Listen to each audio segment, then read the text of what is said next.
I wasn't planning to leave my home that summer. The roof had held up for 42 years, through storms, heavy snow, and even Harold falling off it once while fixing the antenna. But that last storm ripped off half the shingles like they were nothing, and the insurance company said they'd need weeks before repairs could even begin. I didn't panic. I'd been through worse. I'd survived Harold's illness, watched my savings dwindle while keeping our home intact, made it through winters when the heating barely worked and summers when the AC gave out completely. A damaged roof? That was just another challenge on a long list I'd already conquered. But it was Ethan, my son, who called me first.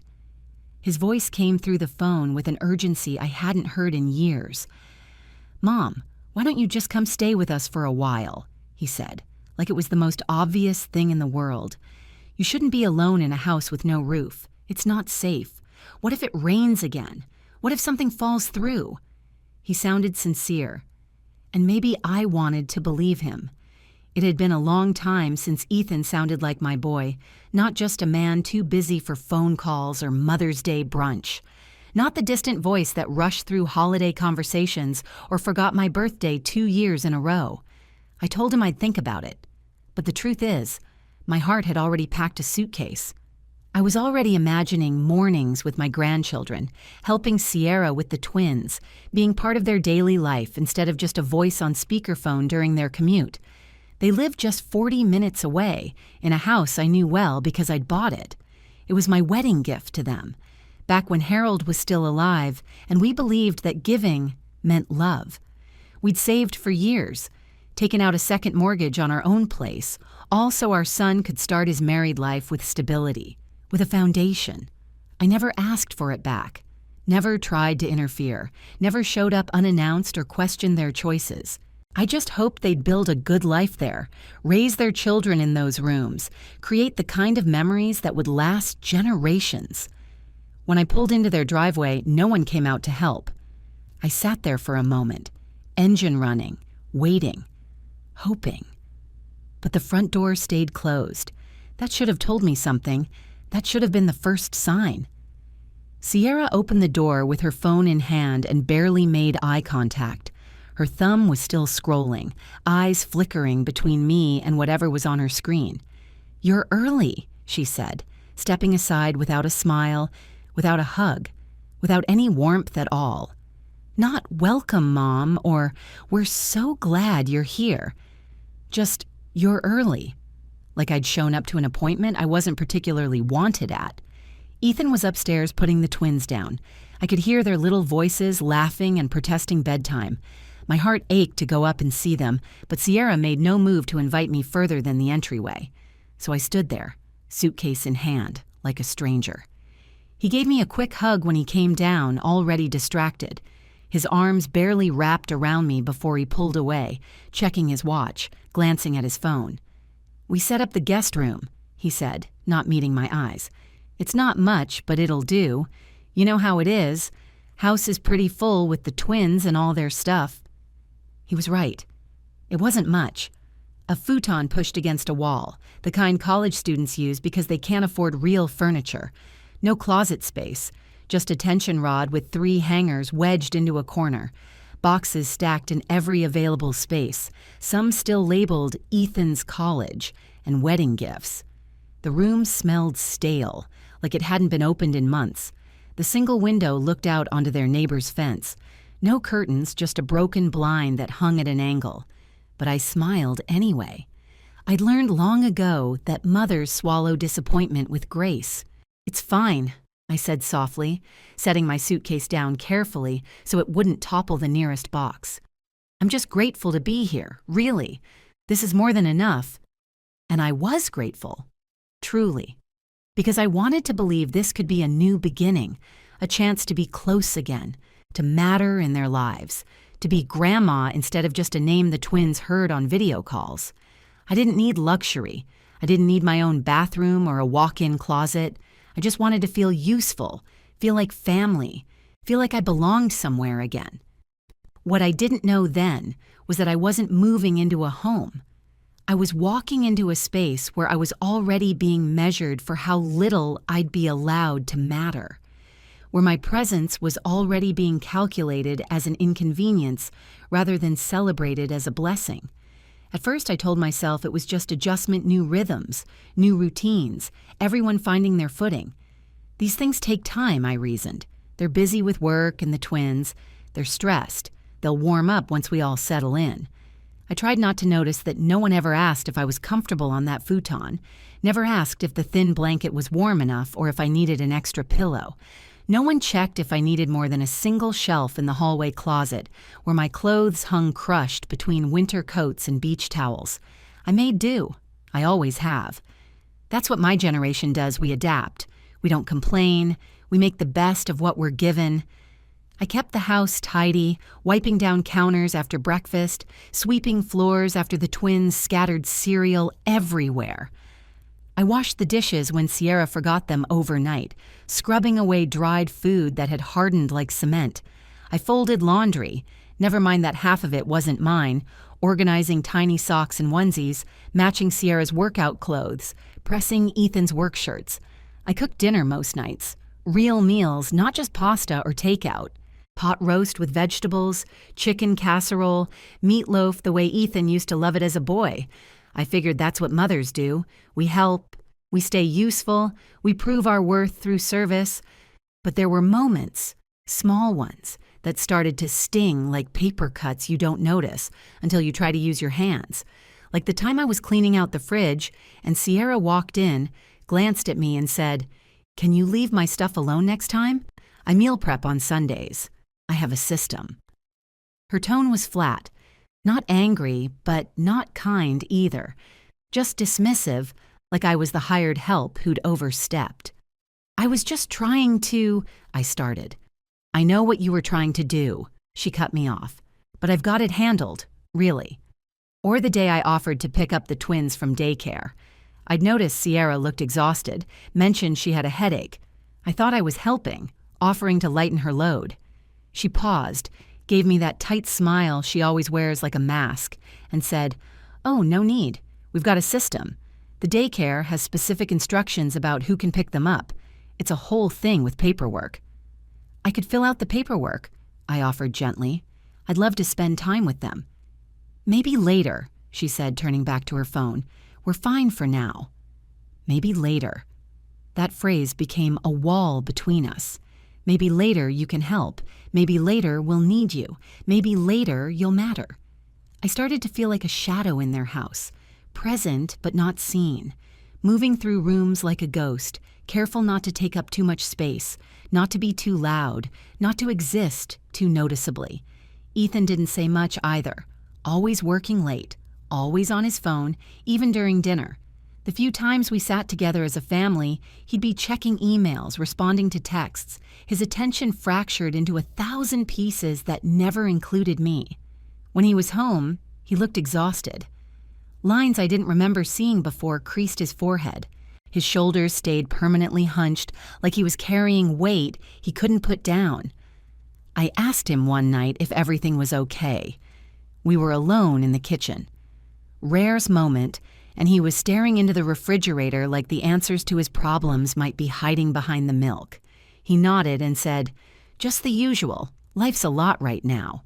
Work is crazy, the twins are expensive, mortgage is higher than we expected. You know how it is." And I nodded too, even though I wanted to scream, "I know, I've lived it. I've held more than you ever had to carry. I've kept a household running on pennies. I've worked 2 jobs while raising you. I've survived loss and loneliness and made it look easy so you wouldn't worry." But I didn't say any of that, because that's not what mothers do. We listen. We nod. We keep our own struggles quiet. One evening, I stayed up late folding towels in the laundry room, trying to feel useful, trying to justify my presence. The door was cracked just enough that I heard Sierra's voice in the kitchen. She was on the phone with someone, her mother, maybe, or a friend. "I know she means well," she said, and I froze, towel in hand. "But she's not really helping. She just hangs around. Like, she's always there, you know? Always in the kitchen when I want to cook, always tidying things I haven't finished with yet. It's like having a ghost that rearranges your life." There was a pause. Then she laughed. "No, Ethan won't say anything. He feels guilty. It's his mom. But honestly, I'll be relieved when her house is ready and she goes back." I waited for Ethan's voice. Waited for him to defend me, to correct her, to remind her that I'd given them this house, that I'd raised him with love and sacrifice, that I deserved respect. But he didn't correct her, didn't defend me, just went quiet. And somehow, that silence was louder than anything Sierra had said. I stood there, towel in hand, and felt something inside me fall, just a little. Not enough to shatter yet, but enough to echo, like a crack forming in ice, spreading slowly, inevitably. I'd come hoping to be close again, hoping to rebuild what time and distance had eroded. Instead, I was starting to realize I was tolerated, not welcomed. I was the obligation they'd accepted out of guilt, not the blessing they'd embraced out of love. And that realization, though whispered in a kitchen I couldn't even see, was louder than anything I'd heard in years. It started with a voicemail from the bank, just a routine call, they said, to confirm a change to my credit file. Standard procedure, nothing to worry about. I almost deleted it. Figured it was spam, another robocall trying to sell me something I didn't need. But something made me call back. Maybe it was the way the woman said my full name, no miss, or ma'am. No pleasantries, just Lillian Monroe, like a file number, like a case to be processed. When I finally reached someone after navigating an automated menu for 10 minutes, they told me I was listed as a co-signer on a personal loan, $45,000, signed 5 months ago. The words didn't make sense at first. They floated in the air like foreign language, like something happening to someone else. "There must be a mistake," I said, my voice sounding strange even to myself. "I haven't signed anything in years. I don't even use credit cards anymore." "According to our records, ma'am, the application was approved and funds were disbursed in July. The account is currently 3 payments behind." 3 payments behind. That's when it stopped being abstract and became real. I sat on the edge of that futon staring at the wall, my hand still clutching the phone long after the call had ended. I hadn't signed anything in years. My name hadn't touched a loan application since Harold passed, since I'd paid off his medical bills and sworn I'd never owe anyone anything again. There had to be a mistake. There had to be. But there wasn't. The next day, I called back and requested documentation. They emailed it within hours. The application listed my old address, the one I'd lived at with Harold. My social security number entered correctly. Even my maiden name spelled perfectly, including the unusual way my parents had spelled Elizabeth with an S instead of a Z. And there, at the bottom, a signature. My signature, or something very close to it. The loops were right. The slant matched. But something was off. It looked practiced, rehearsed, like someone had traced it too many times, trying to get it perfect. I sat there with that document in my hands, and my whole body went cold. I didn't cry. Not then. I couldn't. The shock was too complete, too overwhelming. It was like watching a car accident in slow motion. You know what's happening, but your brain can't quite process the reality of it. Instead, I opened Ethan's laptop the next time he left it on the table. He'd run upstairs to change the twins, left it sitting there, still logged in. I didn't go digging through folders or reading old messages. Just one glance at the email tab that was already open. And there it was, confirmation emails from the bank, wire transfers to investment accounts, several labeled crypto exchange, and market analysis. And then, more recently, emails with subject lines like portfolio loss, and margin call, and account deficit. I didn't understand the technical stuff, blockchain and leverage and short positions, but I understood what mattered. He hadn't just borrowed money in my name. He'd gambled it, lost it, all of it. $45,000 gone like smoke, and he hadn't said a single word. Not when we sat at dinner. Not when I asked how he was doing. Not when he hugged me goodnight. He'd looked me in the eye and lied through silence. That night I lay on the futon listening to the hum of the baby monitor and the muffled sounds of Sierra laughing at something on her phone in the next room. I stared at the ceiling like it might give me answers, might tell me what I'd done wrong, where I'd failed as a mother.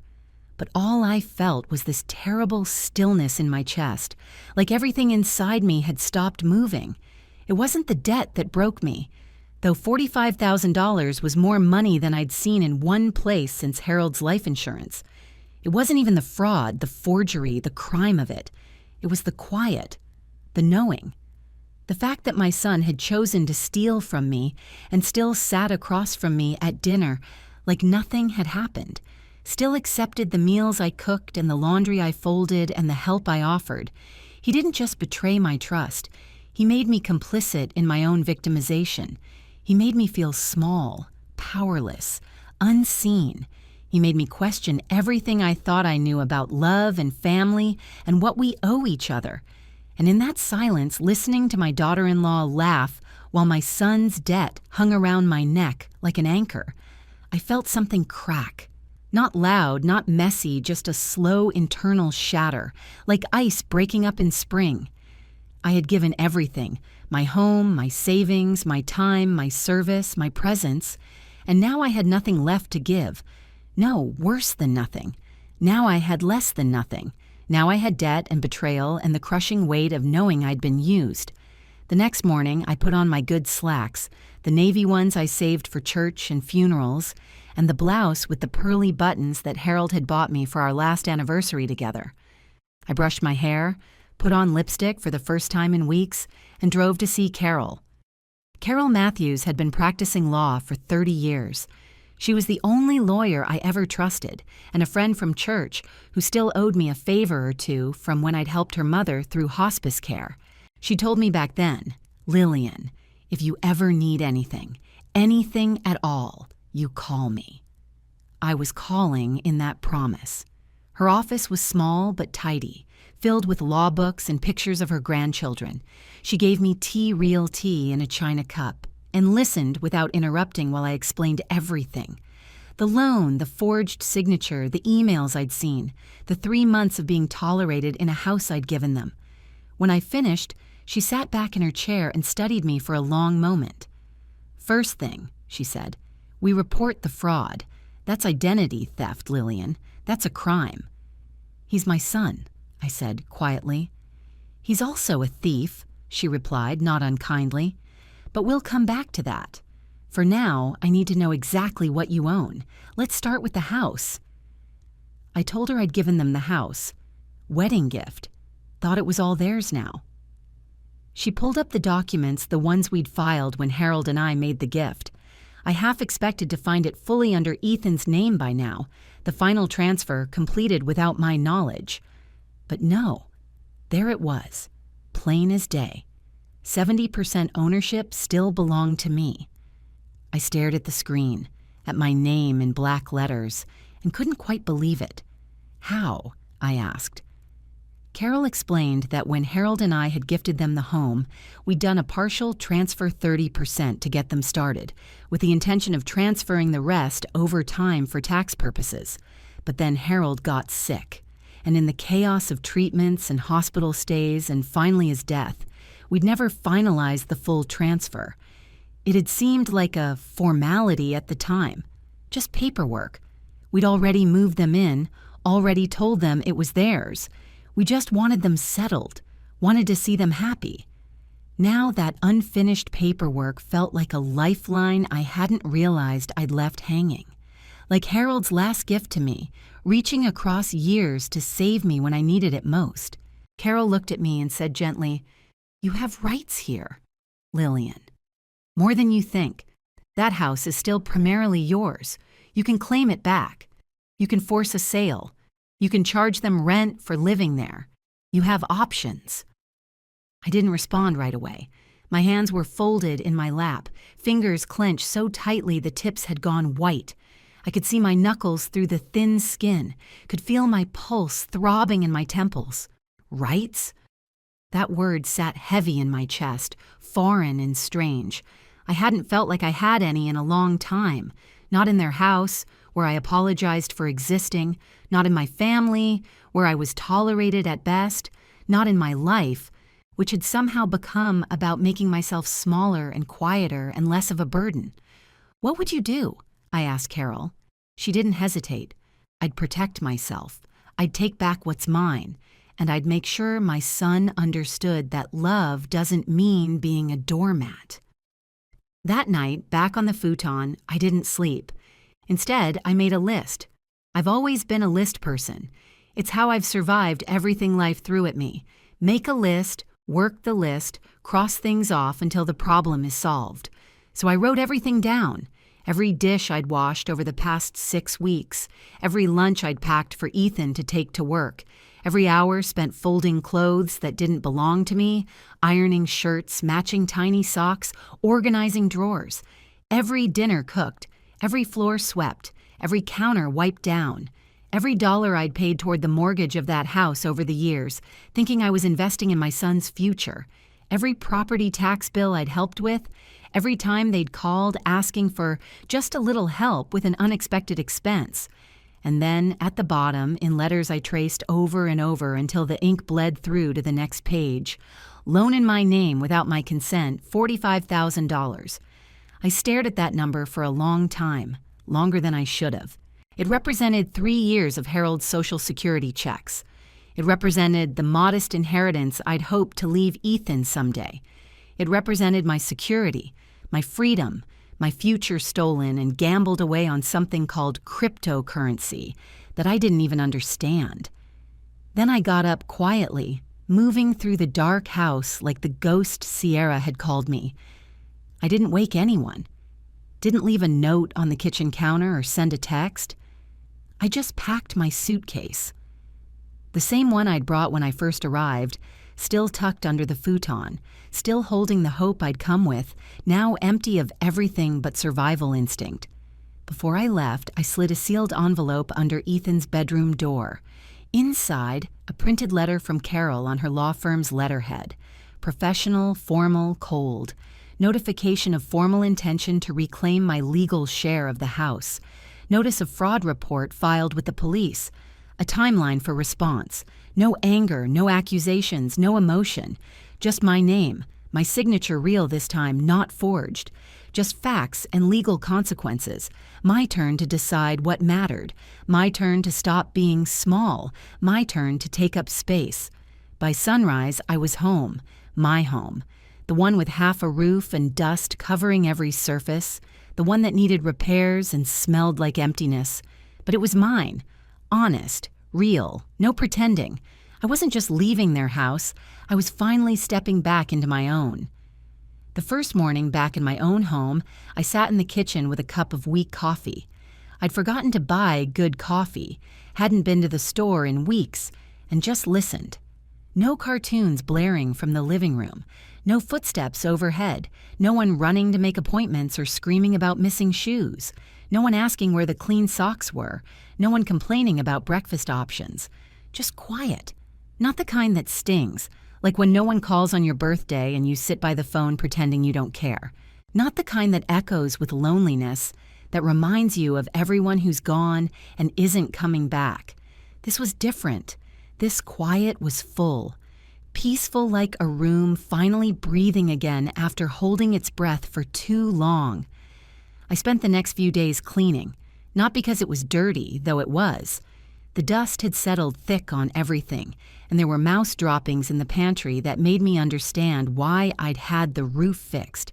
But I cleaned because I needed to reclaim the space, needed to touch every surface and say mine again, needed to open every drawer and remember who I was before I became invisible. I wiped down the counters Harold once leaned on, tracing the worn spots where his elbows had rested during 1,000 morning coffees. I aired out the closets that still smelled like winter, like mothballs and old wool coats.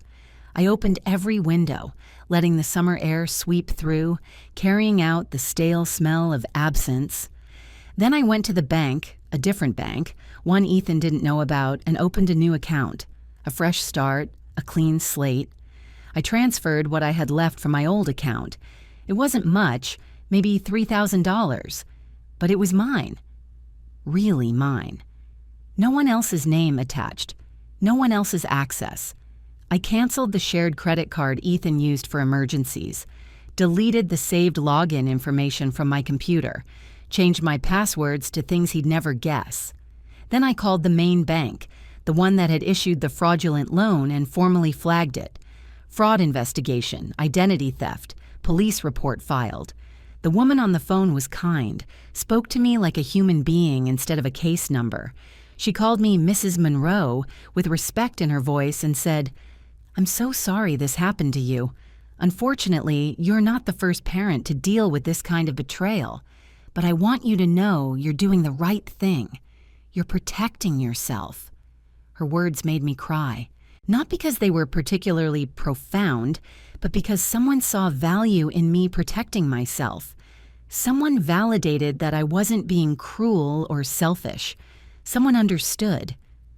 That weekend, I found my old sewing machine up in the attic.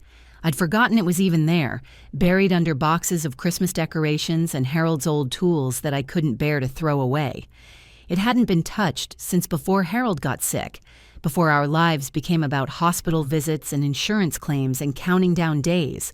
The cord was brittle and cracked. The cover was dusty and smelled like mothballs. But when I plugged it in, after checking 3 different outlets because I didn't trust the first 2, it still hummed. That sound, that mechanical purr, brought back everything. Late nights when the kids were little, making Halloween costumes and hemming pants because store-bought was too expensive, making curtains for every room because that's what you did when you built a home on love and very little money. The machine remembered me. And I remembered myself. I started small patching towels that had worn thin, hemming old pants that Harold used to wear that I'd saved for no reason, except I wasn't ready to let go. My hands remembered the motions even though it had been years. Feed the fabric, guide it straight, let the needle do its work. Then I stitched together a tote bag from leftover fabric I found in a box scraps from projects I'd abandoned. Pieces of the twins' baby blankets I'd made before they were born, back when I thought I'd be the grandmother who was welcomed and needed. The bag turned out better than I expected. Sturdy, practical, beautiful in its simplicity. I posted a photo online, mostly just to see if I still knew how to use social media, if I still existed in any digital space. I didn't add much caption, just, "Back at the sewing machine after a long break." Someone messaged me that same night. A stranger. Someone who'd found my photo through hashtags or random scrolling. "This reminds me of my grandmother's sewing. She passed last year. Your work is beautiful. Can I order 2? I'd pay whatever you think is fair." I cried. Really cried for the first time since everything fell apart. Not because of the money, though $20 for a bag would help, but because someone saw value in my hands again. Someone wanted what I could create. Someone saw me as more than a burden, more than an inconvenience, more than a ghost hanging around. I didn't tell Ethan where I was. He sent 2 texts over those first 3 weeks.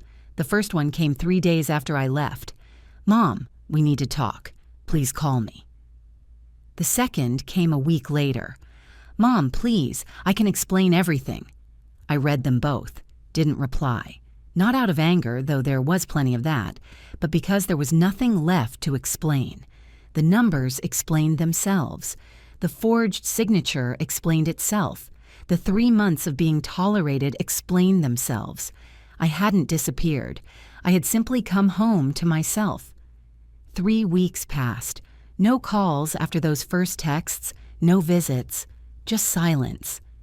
But this time, the quiet didn't scare me. It didn't feel like abandonment or punishment. It felt earned, like a space I had carved out for myself, breath by breath, choice by choice. Like standing up after being knocked down, dusting yourself off and realizing you're stronger than you thought. Then one Tuesday evening, just as the sun was setting and I was finishing a 3rd tote bag order, I heard a knock. Not a casual knock, a hesitant one. The kind that says the person on the other side isn't sure they have the right to be there. I peeked out the window before opening the door. Old habit from living alone, from being a woman who'd learned to be careful. Ethan stood on the porch, and I barely recognized him. He was slouched, thinner than before, like he'd lost 15 pounds he couldn't afford to lose. His eyes were sunken, with dark circles that spoke of sleepless nights. He needed a haircut. His shirt was wrinkled. He wasn't carrying flowers or gifts or any of the performative gestures people bring when they're trying to manipulate forgiveness. Just a folder. A manila folder that looked like it had been opened and closed 100 times. I opened the door but didn't invite him in right away, didn't step aside. Just stood in the doorway, claiming my space, waiting. He looked at me like he wasn't sure he deserved to, like he'd practiced this moment in his head, and now that it was here, all his prepared words had evaporated. "I'm not here to ask for anything," he said finally, his voice rough. I want to show you what I've been doing." He held out the folder with shaking hands. Inside, a budget spreadsheet, printed and highlighted, every line item accounted for. A payment plan for the loan, showing how he'd pay back every dollar. A signed letter from a financial counselor, confirming he was attending weekly sessions. Documents showing a separation of joint accounts from Sierra, his name, removed from her credit cards. Her name removed from his disaster. And at the bottom, a handwritten letter. His handwriting, messy but sincere, explaining everything. The investment that seemed like a sure thing. The pressure to provide more, be more, give his family everything. The panic when it all fell apart. The shame that kept him silent. "I started working at the hardware store," he said, and his voice cracked. "Evenings and weekends, stocking shelves, helping customers, whatever they need. I sold the car Sierra's, keeping the minivan for the twins. I'm taking the bus. And I go to those meetings you mentioned, the ones you suggested years ago when I first got into credit card debt. Debt recovery, financial accountability. I'm trying, Mom. I'm really trying." He wasn't asking me to fix it. Wasn't handing me a problem and expecting me to solve it like I had so many times before. He was showing me he could carry his own weight, that he was learning, finally, what it meant to be responsible. For the first time in months, maybe years, I saw a flicker of the boy I once raised, the one who saved half his Halloween candy for his little sister without being asked, the one who walked me home from church even when his friends made fun of him, the one who cried when our dog died and helped me bury her in the backyard. That boy was still in there, underneath the mistakes and the debt and the betrayal. I nodded slowly and said, "Wait here." I went into the kitchen and returned with an envelope of my own, one I'd prepared days ago, hoping I'd have the chance to give it, but not certain I would. Inside, a one-time check to cover the past due balance on the house, enough to keep them from getting foreclosed on while he worked out the rest. Not forgiveness, just a bridge. A printed agreement outlining clear expectations. No more loans, no more asking for money, no more access to my accounts or credit. And a short note handwritten on the good stationery Harold and I had received as a wedding gift 43 years ago. "This is the only time. If you fall, you get up on your own. I'm not your net anymore. I'm not your solution. I'm your mother, and I love you. But my love cannot be your crutch. Show me you can stand, and maybe we can walk forward together. But I will never again let you make me small." He read it slowly, lips moving slightly as he took in each word. His eyes watered, and for a moment I thought he might cry. But he didn't. He just folded the letter carefully and tucked it back in the envelope with the check. "Thank you," he whispered. "I don't deserve this." "No," I agreed. "You don't. But this isn't about what you deserve. This is about what I'm choosing to give, on my terms, with my boundaries. Don't confuse the two." When he left, I didn't cry. I didn't second guess. I didn't stand at the window watching him walk away, wondering if I'd been too harsh or too soft. I locked the door behind him, both locks top and bottom, and returned to my quiet house, my sewing machine still set up on the dining room table, my tea still warm in its cup, my life still mine. For the first time in a long time, I didn't feel like someone's backup plan. I didn't feel like the solution to someone else's problem. I didn't feel invisible or tolerated or like I was taking up too much space just by existing. I felt like someone who had finally, fully, completely come back to life. If this story felt familiar to you even just a little, you're not alone. Too many of us give everything we have to family, only to be told it's not enough. Too many of us make ourselves smaller and quieter and more convenient, hoping that our sacrifice will be seen as love instead of weakness. But you deserve more than silence. You deserve more than being tolerated. You deserve peace, dignity, and respect. You deserve to take up space. You deserve to have boundaries. You deserve to protect yourself without guilt. Have you ever been made to feel invisible in your own family? Did you ever walk away quietly, not because you wanted to, but because you had to? Have you ever set a boundary and been told you were being selfish when really you were just trying to survive? I'd love to hear your story. Share it in the comments if you feel safe to do so. Let's remind each other that setting boundaries isn't selfish, it's survival. That protecting yourself isn't cruel, it's necessary. That loving someone doesn't mean letting them destroy you. And if you're still in that silence, still waiting to be seen, still hoping that if you just give a little more, do a little more, be a little less, that someone will finally value you, just know this: your worth was never up for debate. You don't have to earn love through service. You don't have to make yourself small to make others comfortable. You are enough, exactly as you are. Right now, come home to yourself. The door is open. You've been waiting.